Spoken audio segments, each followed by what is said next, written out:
안녕하세요. 오늘은 기업 회계에서 중요한 개념인 지분법 회계에 대해 알아보겠습니다.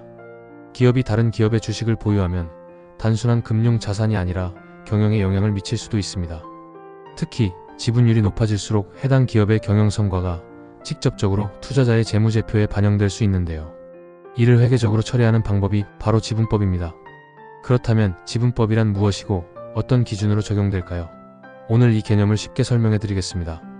지분법이란 기업이 관계기업 또는 공동기업에 투자했을 때 해당 기업의 순자산 변동을 투자자의 재무제표에 반영하는 회계 방법입니다.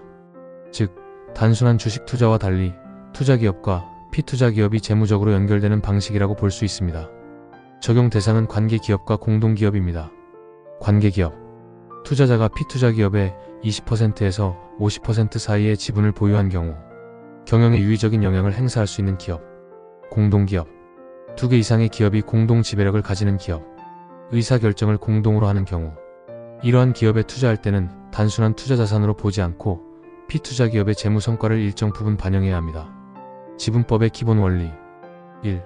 투자 주식의 장부금액 계산. 지분법을 적용할 때 투자자의 재무제표에서 투자 주식의 장부금액을 어떻게 평가할까요?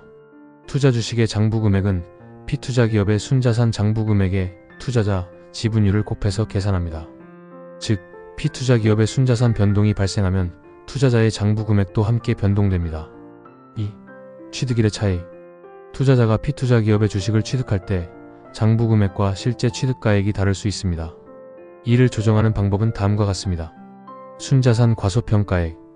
피투자기업의 자산이 실제보다 낮게 평가된 경우 추후 비용으로 인식하며 투자 주식 장부금액에서 차감됩니다. 영업권과 염가매수 차익. 영업권은 상각하지 않지만 염가매수 차익이 발생하면 즉시 지분법 이익에 반영됩니다. 3. 취득 후 변동사항 처리. 투자 후 피투자기업의 재무성과가 변동되면 투자자의 장부금액에도 반영됩니다.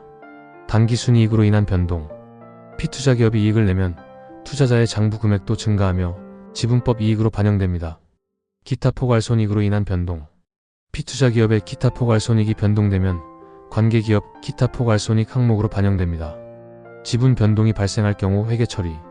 1. 단계적 취득. 기업이 피투자기업의 지분을 점진적으로 늘려 유의적인 영향력을 가지게 되는 경우 일괄 취득 과정을 적용합니다. 즉, 기존 보유 주식도 공정가치로 평가하여 재처리합니다. 2. 주식 처분. 기업이 피투자기업의 주식을 일부 또는 전부 처분하는 경우 다음과 같이 처리합니다. 처분 주식은 처분 금액과 장부 금액의 차액을 처분 손익으로 인식. 보유 주식. 유의적인 영향력을 유지하면 지분법 평가 유지. 유의적인 영향력을 상실하면 처분일의 공정가치로 평가.